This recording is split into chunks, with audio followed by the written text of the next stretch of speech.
MCQs। 11-12 जुलाई के जो current affairs के MCQs है वो अगर आप देखोगे तो ज़्यादातर आपको PIB से देखने को मिलेगा, फिर द हिंदू से, इंडियन एक्सप्रेस से। अब ये PDF है ना। अभी तक मैंने आपको PPT दे रहा था कुछ दिनों से, अब मैं PDF मैंने आपको ऑलरेडी टेलीग्राम में डाल दी है। अब इस PDF में मैंने क्या चेंज किया है कि यहाँ पे आपको इंग्लिश में MCQ रहेगा, यहाँ पे उसका हिंदी MCQ रहेगा, साथ ही साथ यहाँ पर आपको उसका एक्सप्लेनेशन भी देखने को मिलेगा इंग्लिश में, ठीक है। बाकी मैं हिंदी में समझा ही रहा हूँ, तो आप वीडियो से, हिंदी मीडियम के छात्र हैं तो आप वीडियो से समझ सकते हैं सारा हिंदी में। तो यहाँ पे आप देखोगे न्यूज़ क्या थी। न्यूज़ है प्रतापगढ़ किले की, प्रतापगढ़ किले की। प्रतापगढ़ किला यह है कहाँ पे, तो ये पता होना चाहिए आपको कि महाराष्ट्र सरकार ने अभी क्या किया है, किले के आसपास के रीजन में 1 करोड़ रुपए बजट अलॉट किया है डेवलपमेंट के लिए, ठीक है, महाराष्ट्र सरकार ने। अब ये प्रतापगढ़ जो किला है ना वो कहाँ पे है, तो वो है सतारा डिस्ट्रिक्ट में। कहाँ पे है, सतारा डिस्ट्रिक्ट में।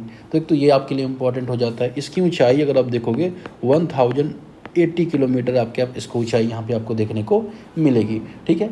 अब बात की जाए कि जो प्रतापगढ़ फोर्ट है किसने बनवाया था, तो किसने बनवाया था, छत्रपति शिवाजी महाराज ने बनवाया था। किसने बनवाया था, शिवाजी महाराज ने इस फोर्ट को बनवाया था, ठीक है। तो एक तो ये आपको पता होना चाहिए। अब ये सारी चीज़ें आपको पता हो गई। अब यहाँ पर अगर आप देखोगे कि इस किलों को लेके एक इम्पॉर्टेंट युद्ध लड़ा गया जिसे कहा जाता है प्रतापगढ़ का युद्ध। किसका युद्ध, प्रतापगढ़ का युद्ध, ठीक है ना, प्रतापगढ़ का युद्ध, प्रतापगढ़ की, उसको लेके यहाँ पे क्वेश्चन बना है। तो चलिए देखते हैं, समझते हैं।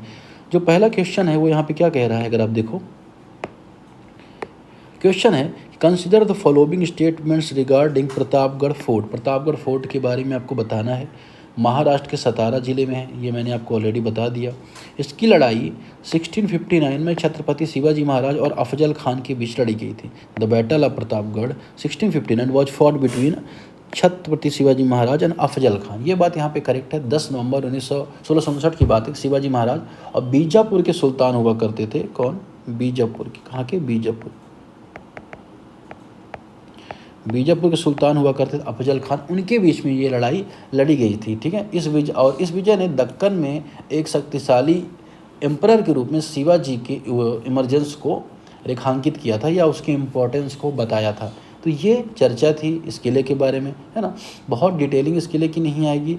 30 नवंबर की बात है 1957 को, 30 नवंबर 1957 को यहाँ पर जो पंडित जवाहरलाल नेहरू थे उन्होंने यहाँ पे कांसे की जो मूर्ति है उसका अनावरण किया था शिवाजी महाराज की, ठीक है। तो ये चीज़ यहाँ पर अब स्टेटमेंट्स यहाँ पे बन गए हैं। स्टेटमेंट में जो तीसरा ऑप्शन है भवानी मंदिर किले के ऊपर स्थित है, ये स्टेटमेंट इनकरेक्ट है, लोअर फोर्ट वाले पार्ट में ये है, ठीक है। तो ये बात आपको यहाँ पे याद रखना। सही आंसर क्या हो जाएगा, 1 एंड 2 से करेक्ट आंसर हो जाएगा। यहाँ पे स्टेट एक्सप्लेनेशन भी कि Bhavani temple is located in the lower fort while the Mahadev temple is situated in the upper fort. तो अपर फोर्ट में महादेव से टेम्पल है और लोअर फोर्ट में भवानी टेम्पल है। चलिए नेक्स्ट टॉपिक यहाँ पे, नेक्स्ट क्वेश्चन किसके बारे में देखने को मिलेगा, consider the following statements regarding Samriddhi Gram initiative.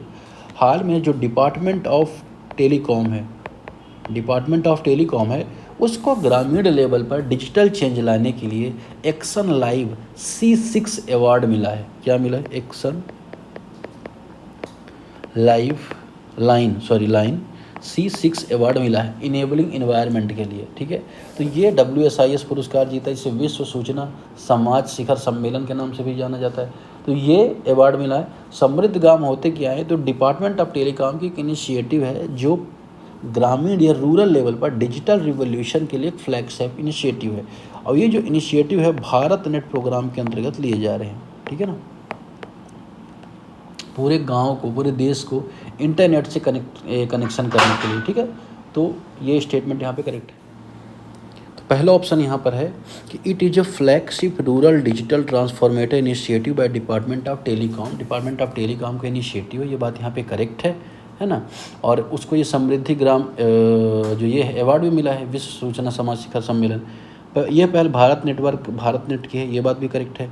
तीसरा, समृद्धि केंद्र provide integrated services including education. जो समृद्धि केंद्र होते हैं उनके बारे में यहाँ पे बात हो रही है कि इस इनिशिएटिव के अंतर्गत जो ग्रामीण लेवल पर 1 स्टॉप सेंटर है, मतलब एक सेंटर पर, है ना, समृद्धि केंद्र स्थापित किए जाएंगे। और ये सेंटर 3 चीज़ों को आपस में जोड़ेंगे, एक तो टेलीकॉम कम्युनिटी को, डिजिटल प्लेटफॉर्म्स को, है ना, इनको आपस में आई थिंक फिजिकल सर्विस जो डिलीवरी उसको भी आपस में जोड़ेंगे, ठीक है।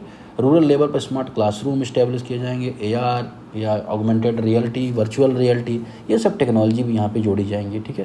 तो ये समृद्धि गांव यहाँ पे पर्पज है।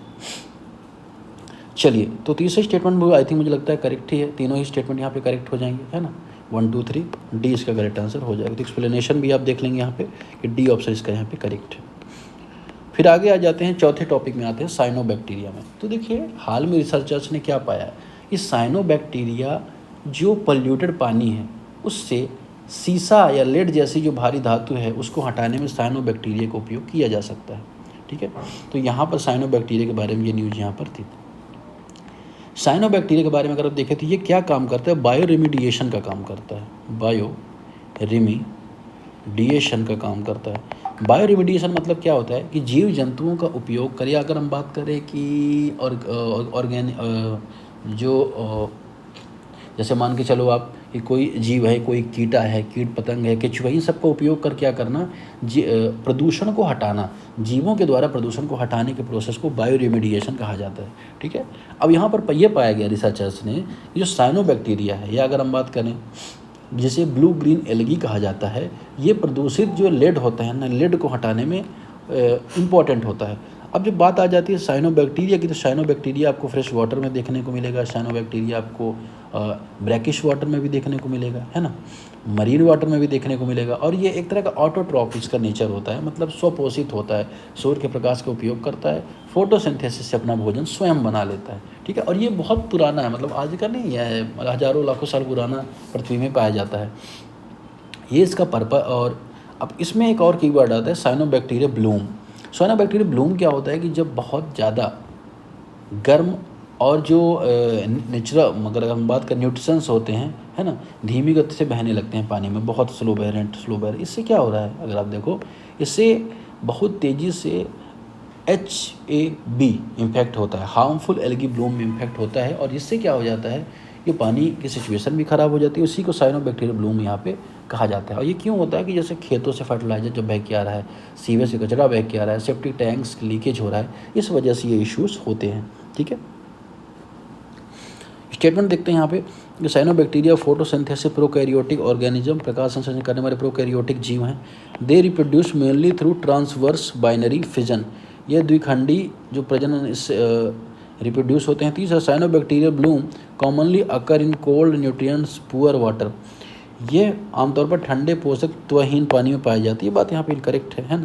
Cyanobacteria Bloom usually develop in warm water, slow moving water, nutrients rich water, not in cold nutrients poor environment, है ना। तो इस तरह के जो इन्वायरमेंट होता है यहाँ पे साइनोबैक्टीरिया आपको देखने को मिलेगा। फिर अगला टॉपिक यहाँ पे देखने को मिलेगा FIUIND के बारे में, कि जो फाइनेंशियल इंटेलिजेंस यूनिट इंडिया के बारे में है। क्यों न्यूज में था कि अभी इसे सर्वश्रेष्ठ अगमेंट केस अवार्ड मिला है, बेका 2026। इसकी स्थापना जो FIUIND है, इसको इस्टेब्लिश किया गया था 2004 में। इसका काम क्या था कि जो भी संदिग्ध गतिविधियाँ होती हैं फिनेंस रिलेटेड, उसका डाटा प्राप्त करना, उसके डाटा को एनालिसिस करना, उसके संबंध में ये एडमिनिस्ट्रेटिव और इंफ्रास्ट्रक्चर इसका है, ठीक है। तो ये बात आपने इसके बारे में यहाँ पर देख ली। FIUIND के बारे में स्टेटमेंट्स है कि इस एजेंसी की स्थापना 2004 में की गई थी, ये बात यहाँ पे करेक्ट है। It operates under the ministry of finance, department of revenue, या वित्त मंत्रालय के राजस्व विभाग में काम करती है। एक की duty involve the analysis of dissemination of suspicious transaction intelligence, है ना। मतलब क्या होता है कि ये कार्य जो संदिग्ध लेन देन होते हैं उससे संबंधित ये कार्य को क्या करती है, कंडक्ट करती है, एनालिसिस करती है, इन्फॉर्मेशन को शेयर करती है, एक सेंट्रल डाटा रिपोजिटरी के रूप में काम करती है। तो ये इसका काम यहाँ पर है। तीन के तीनों स्टेटमेंट यहाँ पर इसके करेक्ट हो जाएंगे। अगला टॉपिक यहाँ पर किसके बारे में है, चंद्रप्रभा वाइल्ड लाइफ सेंचुरी के बारे में, कि हाल ही में रिसर्चर्स ने पाया कि पौधों की बीमारियों पर उन्होंने स्टडी की। उन्होंने देखा कि हाइलोकमोलोमाइसिस नामक एक रोग पैदा करने वाला फंगस मिला है। कौन सा, यहाँ पे लिख देता हूँ मैं, हाइलोकमोलोमाइसिस, ठीक है। ये एक फंगस मिला है, ठीक है। ये क्या करता है, रोग पैदा कर रहा है। ठीक है, अब बात आती है चंद्रप्रभा वाइल्ड लाइफ सेंचुरी है कहाँ, तो ये उत्तर प्रदेश के चंदौली जिले में है। लगभग 78 किलोमीटर स्क्वायर किलोमीटर में इसका रीजन फैला है और कैमूर जो रेंजेज है उसके रीजन में ये मानी जाती है। ठीक है, यहाँ पे चंद्रप्रभा नदी निकलती है, इसका अर्थ है चंद्रमा की चमक। ठीक है, तो ये बात आपको यहाँ पे याद रखेंगे। वास्तव में अगर आप देखो जो चंद्रप्रभा नदी भी है वो कर्मनाशा जो नदी है उसकी सहायक नदी है। किसकी? कर्मनाशा गंगा की सहायक नदी है। तो चंद्रप्रभा कर्मनाशा मिलती है, कर्मनाशा गंगा में जाके मिलती है। 1957 में वाइल्ड लाइफ सेंचुरी बनाई गई, तो Chandraprabha wild life sanctuary important है। ठीक है, पहले ये बनारस के जो राजा हुआ करते थे उनके शिकार की जगह हुआ करते थे, लेकिन वर्तमान में से वाइल्ड लाइफ सेंचुरी से बनाया गया। चलिए, तो इसमें दूसरा statement, it lies on northern slope Kaimur range के उत्तरी ढाल में है, करेक्ट है।